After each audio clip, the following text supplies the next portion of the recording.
nossa aula de hoje, tá? Hoje a gente vai falar aí sobre incompatibilidades e impedimentos, tá? O tema da aula de hoje é, então, ó, a gente vai falar sobre incompatibilidades e impedimentos, tá? Aqui nós estamos, então, a partir lá da regra do artigo 28 do Estatuto da OAB, tá legal? Se você quiser abrir aí, tá, o teu código aí, para você poder ir acompanhando aqui a aula, vai ser bacana, tá? Então, olha só, primeiro aspecto aí que eu quero já entrar comentando com você aí, a gente vai aprender, então, a diferenciar, né, incompatibilidade de impedimento, tá? Então, olha lá, pela regra lá do artigo 27 do Estatuto, tá? É o artigo que faz a diferenciação entre o impedimento e as hipóteses de incompatibilidade, tá? Enquanto a incompatibilidade, ela trata daquelas hipóteses de proibição total, ou seja, não é permitido o exercício da advocacia em hipótese nenhuma, tá? O impedimento são aquelas situações de proibição parcial do exercício da advocacia. Ou seja, vai impor ali certos limites, né, da atuação do profissional, tá? Vamos, então, conhecer quais que são esses limites, né, que estão lá capitulados no artigo, na regra do artigo 28 e na regra do artigo 30, tá? O 28, que vai tratar aqui, deixa eu só abrir aqui para você aqui, para a gente poder fazer a leitura aqui do artigo 28, ó. Então, olha lá, o artigo 27, né, que trata da diferenciação entre as hipóteses de incompatibilidade e impedimento, ó, e a regra do artigo 28, ó. Então, olha lá, a advocacia é incompatível, mesmo em causa própria, com as seguintes atividades. Lembrando que a incompatibilidade, ela determina as hipóteses, o quê? De proibição total, enquanto que o impedimento é as hipóteses, o quê? De parcial proibição do exercício da advocacia, tá certo? Então, olha lá, vamos voltar aqui, então, para o nosso slide aqui, tá? Então, pela regra aqui, então, do 28, pela regra aqui do 28, ó, a primeira hipótese aqui, então, de incompatibilidade é do chefe do Poder Executivo e os membros da mesa do Poder Legislativo e os seus substitutos legais. Olha só, vamos prestar bastante atenção nessa regra aqui. O que eu quero dizer aqui com o chefe do Poder Executivo? Eu estou me referindo aqui ao presidente da República, os governadores dos estados e do Distrito Federal, e mais do que os prefeitos dos municípios. Então, esses aqui, que são, todos esses aqui, os chefes do Executivo, né, nas três esferas, né, da União, dos estados e dos municípios, então, são incompatíveis, né? Não podem exercer a atividade da advocacia, tá? E aqui, importante aí você prestar atenção nessa regrinha aqui, ó, os membros da mesa do Poder Legislativo e os seus substitutos legais. O que eu quero dizer com isso daqui? Os membros do Legislativo, de um modo em geral, tá? Eles incorrem na regra do impedimento. Ou seja, existe ali algumas situações, a gente vai ver daqui a pouquinho, quando a gente fazer a leitura do artigo 30, em que eles não vão poder atuar, não vão poder advogar. É proibição parcial. Só que para os membros da mesa diretora, né, ou seja, da mesa diretora da Câmara dos Deputados, os membros da mesa diretora do Senado, da Assembleia Legislativa dos Estados e das câmaras municipais dos municípios, esses, portanto, que fazem parte da mesa diretora, eles têm hipótese de incompatibilidade. Os demais membros do Poder Legislativo, não. Eles estão incluídos, então, na hipótese de impedimento. Mas os membros da mesa diretora, esses sim, tá, estão aqui, então, na hipótese de incompatibilidade com o exercício da advocacia, de acordo lá com a regra, então, do 28, inciso 1, tá? Depois, olha lá, a gente vai ver aqui o segundo item, né, que diz respeito aos membros, né, do Poder Judiciário e do Ministério Público. Quem que são os membros do Poder Judiciário? São os juízes de primeira instância, né, os desembargadores ou os juízes dos tribunais, os ministros dos superiores tribunais de Justiça e do Supremo Tribunal Federal, né? Todos esses aí, então, que compõem, né, aquela estrutura, aquela hierarquia, né, do Poder Judiciário, então, são incompatíveis com o exercício da advocacia, tá? E aqui também, ó, os membros do Ministério Público também inclusos aqui na mesma regra da incompatibilidade, ó, dos tribunais e dos conselhos de conta também, tá? Lembrando, olha só, a gente tem na esfera da União, né, o Tribunal de Contas da União, e na esfera dos estados, tá? E aí tem uma particularidade aqui com relação a dois municípios, né? O município de São Paulo e o município do Rio de Janeiro, que eles têm Tribunal de Contas do município, tá? Isso daqui em razão lá de uma situação lá da Constituição de 88, né? Quando houve aí o advento e proibiu a criação, então, dos tribunais de contas no âmbito dos municípios, né? Mas proibiu a criação dos novos, aqueles que já existiam permaneceram, tá? Foi o caso aí, então, do Tribunal de Contas do município do Rio e do município de São Paulo, tá? Então, olha só, que mais aí? Dos juizados especiais, tá? Da Justiça de Paz, dos juízes classistas, isso aqui está em desuso, né? Mas também consta aqui da regra, né? Do Estatuto da Advocacia, bem como também os que exerçam função de julgamento em órgãos de deliberação coletiva da administração pública e direta, tá? Quem são esses aqui que ocupam ou que exerçam função de julgamento em órgãos de deliberação? Esses órgãos de deliberação aqui da administração pública direta e indireta são, por exemplo, os conselhos de consumidores, né? O conselho do CARF, da Receita Federal, pode ser, por exemplo, aqui também o TED, aqui no âmbito do estado de Rondônia, e assim por diante, tá? São esses conselhos aí, tá legal? Deixa eu só dar uma olhadinha aqui. Olha só, vamos analisar aqui o julgamento aqui da ADI, tá? Aonde, quando do julgamento aqui da ADI 1127, né? A gente já até tratou dela aqui em outras aulas passadas, daí até expliquei para vocês que essa daqui foi a ADI que questionou, né, a constitucionalidade de diversos dispositivos aqui do Estatuto da Ordem da OAB, do Estatuto, né, da Ordem dos Advogados do Brasil, e a partir do julgamento dela, alguns desses dispositivos aí, alguns foram modificados, outros tiveram parte dele do texto suprimido, né, e outros tiveram aí interpretação conforme a Constituição, tá? Então, olha só, esse dispositivo aqui mesmo, aqui, ó, ele deu interpretação conforme a Constituição aqui, no sentido de que da abrangência, né, da regra aqui dos membros do Poder Judiciário aqui, estão excluídos os membros da Justiça Eleitoral e os juízes suplentes não remunerados.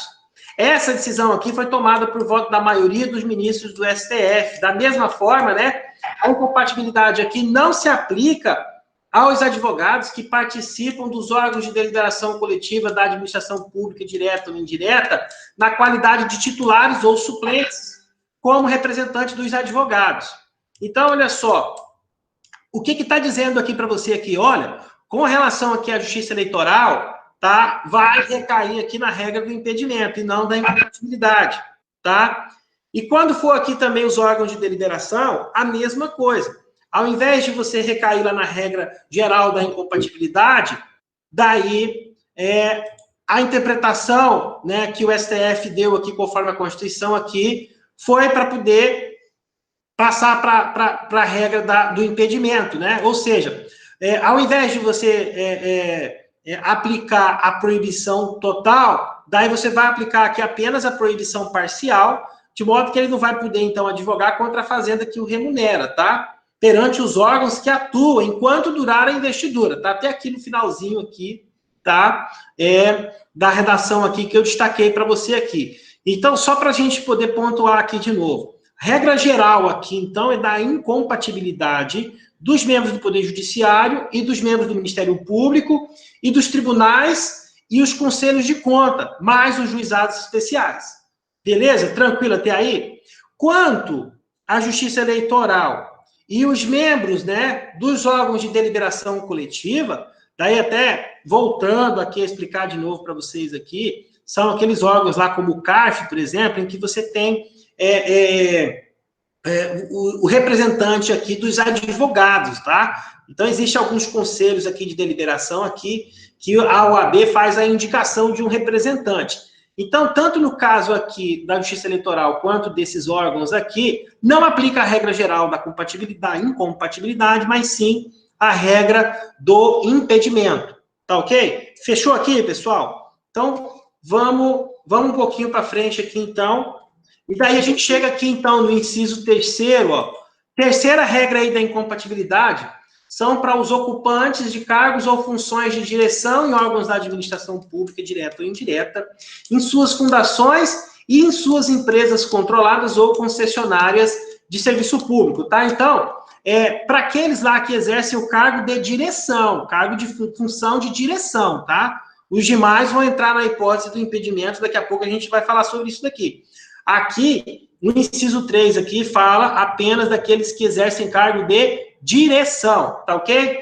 Olha lá, inclusive tem aqui o parágrafo 2º aqui, ó, que trata do seguinte, ó, não se inclui nas hipóteses do inciso 3 os que não detêm o poder de decisão relevante sobre interesses de terceiros, a juízo do Conselho competente da OAB, bem como a administração acadêmica diretamente relacionada ao magistério jurídico. O que está querendo dizer aqui? Exatamente a flexibilidade daquilo que eu passei. É só para aqueles casos em que o advogado ele tem poder, ele tem função de direção e poder de decisão relevante. Tá? Então, olha só, não é qualquer cargo. Não é qualquer cargo. Tá? Exige aqui, tá, a soma dos dois critérios aqui. Ele tem que ter função de direção e mais poder de decisão. Nesse caso aqui, então, se a função abranger esses dois requisitos aí, ele cai na hipótese da incompatibilidade, tá? Se não preencher os dois requisitos aqui, daí ele vai para a hipótese de impedimento, que a gente vai falar daqui a pouquinho, tá? Olha só, inciso 4 aqui, vamos falar do 4 ao 8º agora, ó. Os ocupantes de cargo ou função vinculado, direto ou indiretamente, a qualquer órgão do Poder Judiciário e os que exercem serviços notariais e de registro. Daqui está falando o quê? Dos serventuários da Justiça, né? E os empregados, os servidores, os colaboradores, de um modo em geral, que atuam nos serviços notariais e de registro do país todo. Então, essas pessoas aí que atuam nesses órgãos, que trabalham, prestam serviço nesses órgãos aí, eles também são incluídos aqui na hipótese de incompatibilidade. Portanto, não podem exercer a advocacia em hipótese nenhuma, tá? Do inciso 5 aqui, né, que fala dos ocupantes de cargos ou funções vinculados, direto ou indiretamente, à atividade policial de qualquer natureza. Isso aqui é interessante, ó, tá? Então, é daqui que vem a proibição para qualquer atividade policial, tá? Tem discussão com relação a isso daqui, por exemplo, com relação aos cargos de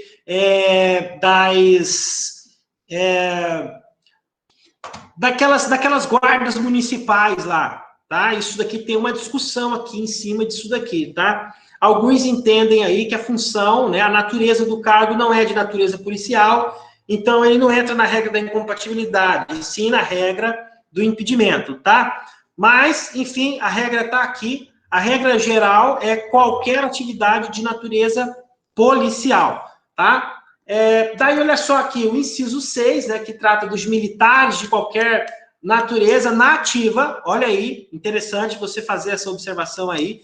É só se estiver na ativa. Uma vez o militar pediu para ir para a reserva ou foi para a reserva por qualquer que seja o motivo, automaticamente ele pode o quê? Ele sai, então, da condição da incompatibilidade, tá?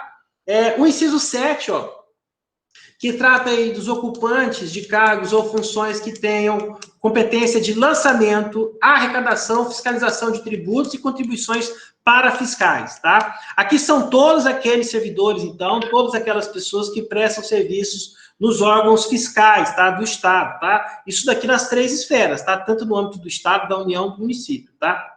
E aqui, ó, por último aqui do inciso 8º, são os ocupantes de funções de direção e gerência nas instituições financeiras, inclusive as privadas.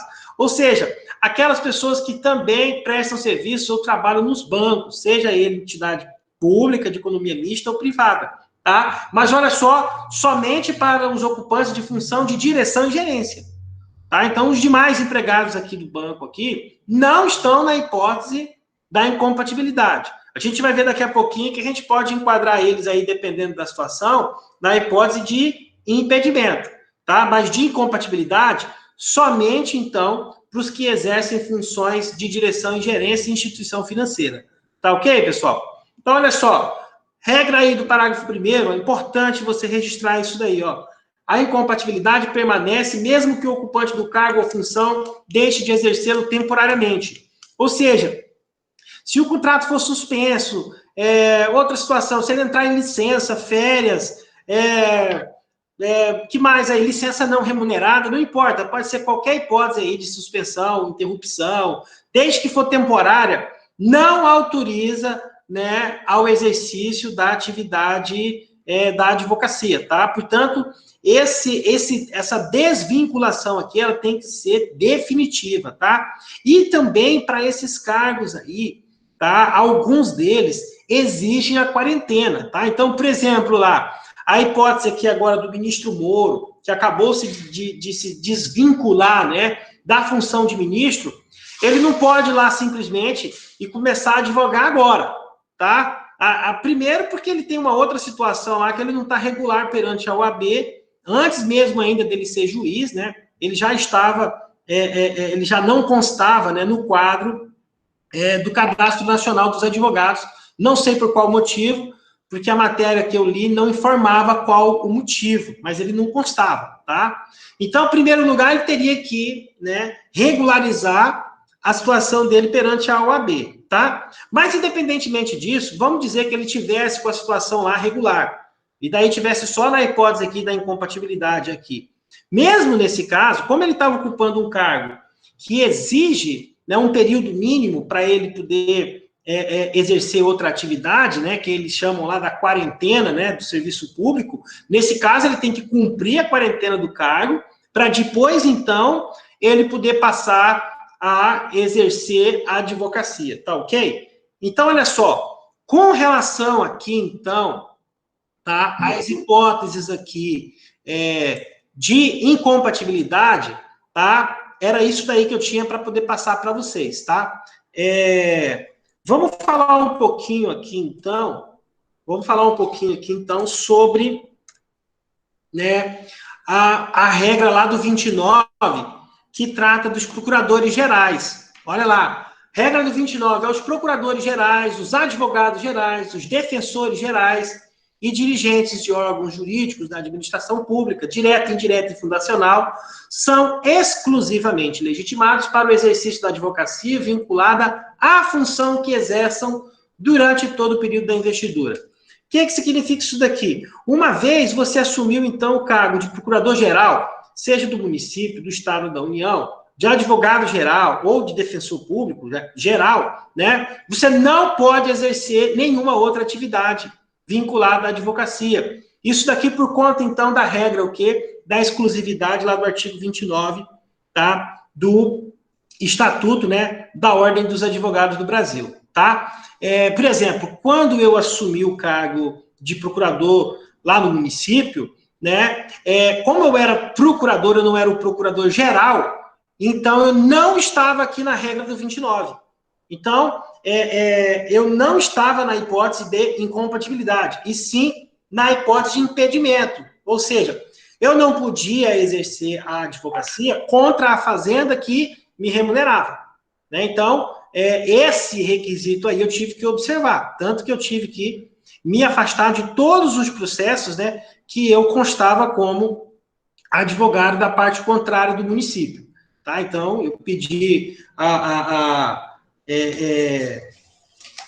a renúncia, né, de todos os processos para mim poder, então, assumir o cargo de procurador do município, tá? Exatamente aqui em função da regra aqui, não do 28 e do 29, mas sim da regra do artigo 30, que a gente vai tratar agora, né, que são as hipóteses, né, de impedimentos, que a gente viu lá no início da aula, que são aquelas situações de proibição parcial. Ou seja, aqui trata-se apenas, né, de uma mera, né, limitação do exercício da advocacia. São alguns limites que são impostos aqui, tá, para o exercício da advocacia. Normalmente, né, estão vinculados exatamente à fazenda que remunera, né, o advogado, ou então para a proteção, né, da advocacia administrativa, ou do privilégio, né, e da interferência nas decisões, tá? Então, isso daqui é regra, então, de proteção, né, regra ética aqui, né, visando exatamente isso daí. Olha lá, de acordo aqui com o disposto aqui no artigo 30 aqui, do inciso 1, né, o advogado, então, olha lá, os servidores da administração direta, indireta ou fundacional contra a fazenda pública que os remunere ou a qual seja vinculada a entidade empregadora. Então, olha só, o advogado aqui, quando ele é servidor da administração, ele não pode advogar contra a própria administração que o remunera. Essa daqui, então, que é a regra do impedimento. Lá na incompatibilidade, ele não podia nem exercer a advocacia. Aqui é diferente, aqui é só um limite.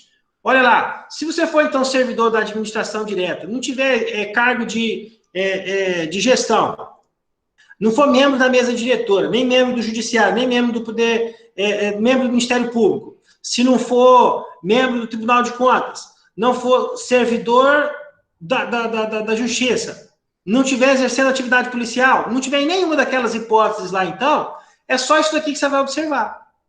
Na verdade, para a gente poder aplicar aqui a regra do impedimento e da incompatibilidade, é por exclusão. Então, primeiro você vai lá e exclui o camarada das hipóteses de incompatibilidade. Tá? Beleza? Não entrou aqui, não? Vamos olhar aqui o impedimento. Não entrou aqui também, não? Beleza, ótimo. Tem 100% aí de liberdade na atuação. Tá? Se ele entrar em uma das hipóteses lá da incompatibilidade, daí ele não pode exercer a advocacia, porque é proibição total. E se ele entrar aqui em uma dessas duas hipóteses aqui, do impedimento, daí é só a limitação. Ó, aqui no exemplo aqui do inciso 1, ele pode exercer a advocacia com toda a liberdade, exceto contra a fazenda que o remunere, olha lá, ou qual seja vinculado o quê? A entidade empregadora, tá? E olha lá, do inciso 2, ó, exatamente os membros do Poder Legislativo, ó, em seus diferentes níveis, contra ou a favor das pessoas jurídicas de direito público, empresas públicas, sociedades de economia mista, fundações públicas, entidades paraestatais ou empresas concessionárias ou permissionárias de serviço público. Enfim, para o parlamentar, regra geral, ele está na regra do impedimento. Então, ele não pode advogar contra nada que envolva a administração pública. Tá? Olha aqui como é que é amplo o leque, ó, em seus diferentes níveis, contra ou a favor das pessoas jurídicas de direito público, empresas públicas, sociedades de economia mista, fundações, entidades paraestatais, empresas concessionárias ou permissionárias de serviço público. Em resumo, tudo que envolve a administração pública, então, o parlamentar, né, ele está na regra do impedimento e não pode advogar, nem a favor nem contra. E se ele for membro da mesa diretora de uma das casas, daí ele entra na hipótese de incompatibilidade. Entenderam aqui? É muito simples a regra, tá? Então, olha lá. Aqui no parágrafo único também, vamos destacar aqui o seguinte, ó, não se inclui na hipótese do inciso 1 os docentes de cursos jurídicos. Então, olha aqui, os professores, então, não estão lá na regra do inciso 1. Só que, eu vou abrir para vocês aqui esse julgado aqui do TED de São Paulo, tá? No caso dele ser professor e advogado, quando ele acumula, né, as duas funções, olha só o que diz a regra aqui, ó, esse julgado aqui é importante, ó. Nos termos do inciso 1 do artigo 30, ó, são impedidos de exercer a advocacia os servidores da administração direta, indireta e fundacional contra a fazenda pública que os remunere ou a qual seja vinculada a entidade empregadora. Consequentemente, né, o advogado que integra ou presta serviço a núcleo ou departamento de assistência jurídica de instituição pública de ensino superior, sendo remunerado por essa atividade, independente ou concomitantemente ao exercício do magistério, está impedido de exercer a advocacia contra a fazenda pública que se vincula à instituição. O que ele quis dizer com isso daqui? Olha, em que pese a exceção lá, né, da função do magistério, aqui é quando ela está desvinculada do exercício da advocacia. Se, né, o exercício da advocacia tiver vinculado, tá, ao exercício se o exercício aqui se houver, na verdade, né, o exercício da advocacia vinculada à instituição de ensino, independente do acúmulo da função de magistério ou não, daí não pode. Aí entra na hipótese de impedimento aqui. Tá? Então, essa daqui que é a ressalva, ó, porque a regra aqui do inciso 1 aqui, quando fala aqui do parágrafo único aqui, fala os docentes dos cursos jurídicos, está se referindo àqueles profissionais que não têm vínculo com o núcleo jurídico da instituição financeira. Ele é contratado lá pela instituição apenas para o exercício do magistério. Essa daqui que é a regra da exclusão, tá? Quando é o oposto, quando o profissional aqui, ele atua no núcleo jurídico, tá? Quando ele atua no núcleo jurídico, independente dele acumular ou não a função do magistério, daí aplica a regra do impedimento, tá? Porque ele trabalha como advogado, porque ele atua como advogado na defesa do interesse daquela instituição. Por isso a incompatibilidade, por isso o impedimento dele advogar contra a fazenda que o remunera. Tá certo, pessoal? Então, essa daqui, então, que é a regrinha, então, do 30, o inciso 1 e o inciso 2. Tá? Para a gente poder finalizar a aula de hoje aí, faltou a gente falar só um pouquinho aqui sobre os efeitos, né? O que acontece, professor, se o advogado atuar enquanto impedido ou incompatível, tá? Então, a gente vai lá para a regra aqui do artigo 4º, ó, lá do Estatuto da OAB. Lá diz o seguinte, ó, com efeito serão considerados nulos os atos praticados por pessoa não inscrita na OAB, sem prejuízo das sanções cíveis, penais e administrativas. A gente falou até sobre isso daqui nas primeiras aulas nossas, né? Isso daqui, hipótese, então, do exercício irregular da profissão, né? Agora, olha lá o que fala o parágrafo único, ó. São também nulos os atos praticados por advogado impedido, no âmbito do impedimento, ou seja, suspenso, né? Licenciado, ou que passa a exercer atividade incompatível com a advocacia. Essa daqui, então, que é a regra que a gente vai puxar aqui para a aula de hoje. Olha lá. Porque o efeito aqui do artigo 4º aqui do parágrafo único aqui, pela regra aqui do estatuto, é o quê? É da nulidade do ato. Só que a gente vai ver que, na prática, lá pela regra do 76 do Código de Processo Civil, a gente vai verificar que tem uma diferenciação. Existe uma possibilidade aqui de sanar a irregularidade, tá? Isso daqui, para que não tenha prejuízo para o jurisdicionado, ok? O jurisdicionado, ele não pode ser prejudicado em razão do ato irregular processual cometido pelo profissional, pelo advogado. Então, nessa hipótese aqui, tá? Em que pese a lei trata, né, do efeito da nulidade, tá? A interpretação em conjunto aqui do dispositivo aqui do artigo 4º, parágrafo único aqui com o CPC, traz para a gente a consequência, né, de uma situação de anulabilidade e não de nulidade. Justamente em razão aqui da possibilidade aqui de se sanar essa irregularidade, tá? Então, olha só, primeiro aqui, eu queria, rapidinho aqui, deixa eu só fazer a leitura aqui para vocês aqui, então, tá? Lá da regra do 76. Então, olha só, na primeira fase, ou seja, quando o processo ainda está na primeira instância, na instância originária, né, no primeiro grau, na fase de conhecimento, a consequência é essa daqui, ó, descumprida a determinação, caso o processo esteja na instância originária, olha lá do inciso 1, o processo será extinto se a providência couber ao autor. O réu será considerado revel se a providência lhe couber. E o terceiro, ó, o inciso 3, o terceiro será considerado revel ou excluído do processo, dependendo do polo em que se encontra. O que significa isso daqui? Pela regra aqui do 76, ó, verificada a incapacidade processual ou a irregularidade da representação da parte, o juiz suspenderá o processo e designará prazo razoável para que o vício seja sanado. Então, o CPC determina que o juízo intime a parte para regularizar, para sanar o problema da irregularidade, da representação. A gente viu lá que pela regra do artigo 4º, o ato é nulo. Então, o que o juiz vai falar? Olha, esse advogado aqui está incompatível, ou ele está em situação de impedimento, estou te intimando aqui para você resolver essa situação. Contrata o outro, substitui ele, tá? Se for necessário aí ou você convalida o ato, ou você então refaz ele novamente, vai depender aí da situação. Mas aqui, dentro do caso concreto aqui, o juiz tem por obrigação primeiro, né, de intimar a parte para sanar o vício. Então, por isso que eu chamei a atenção de vocês aqui para a regra lá do artigo 4º, que tem que ser interpretado em conjunto aqui com o artigo 76, tá? Quando está lá em segunda instância, aí aqui é pelo parágrafo 2º, ó, descumprida a determinação na fase recursal, ou seja, se o defeito da representação ele for constatado aqui, ou ele der início aqui já na fase de recurso, né? Imaginemos lá, por exemplo, a situação do advogado, que ele tomou posse como presidente da mesa, e daí o seu processo foi para grau de recurso. Daí ele se tornou incompatível. E ele vai lá erroneamente, né, e pratica o ato dentro do processo. Ele faz as razões do recurso ou faz as contra-razões do recurso, né? O que vai acontecer aqui nesse caso aqui?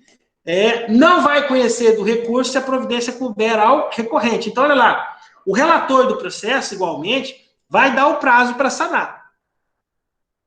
Olha, esse aqui eu não vou conhecer porque foi noticiado aqui a situação aqui de impedimento ou de incompatibilidade aqui do advogado. Beleza? Tá? Então, vai abrir o prazo para poder haver aqui, então, né, o saneamento aqui dessa situação aqui. Tá? Então, tanto no primeiro grau quanto no segundo grau, existe aqui as consequências aqui, tá? Então, só para a gente poder deixar claro aqui, essa nulidade aí não é automática e também não pode trazer prejuízo para a parte.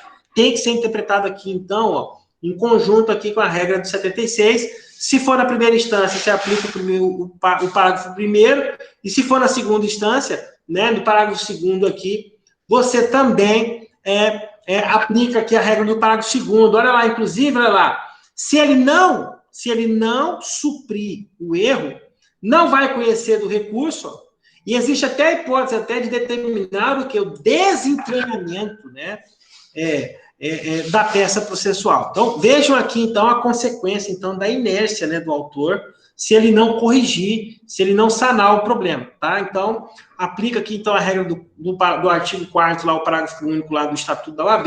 Lembra aqui da regra também, ó, do 76 do Código de Processo Civil, beleza? Deixa eu ver o que mais tem aqui para a gente poder passar. Já estamos chegando no finalzinho, ó. Último slide, então, ó.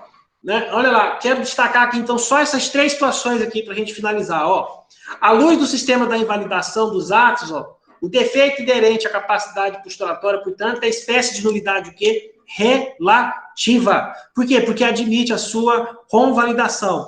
Portanto, olha lá, o que pesa a redação do artigo 4º, trazer a redação lá, nulo. Na interpretação correta aqui, ela é uma nulidade relativa, porque admite o quê? Convalidação. Que mais aí? A decretação da nulidade, olha lá, se for factível, né? Só é factível, né? Melhor dizendo, né? Quando não se pode o quê? Aproveitar o ato processual. Em virtude da efetiva ocorrência e demonstração do prejuízo, uma vez que a invalidade processual é sanção aplicável apenas quando você conjuga os 2 vícios, ó, do ato processual, tá? Então, é por isso que se diz aqui, né, eu vou pular aqui para a última observação aqui do Didier, ele fala o seguinte, ele fala que para poder anular, né, precisa do defeito mais o prejuízo. Então, a invalidade processual é sanção que decorre da incidência da regra sobre um suporte fático composto dos 2.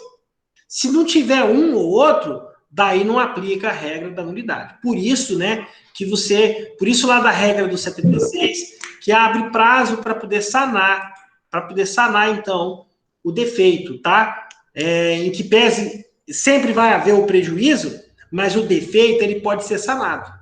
E isso aqui é importante aqui para a aplicação da regra aqui, então, do artigo 4º lá do Estatuto da OAB, tá? Bom, pessoal, o que eu tinha para poder comentar com vocês hoje aqui de impedimentos e incompatibilidades era isso daí. chegamos, então, aqui ao final da nossa aula de hoje. Eu espero que vocês tenham gostado. Obrigado aí, então, gente. Fica com Deus aí e até a próxima, tá?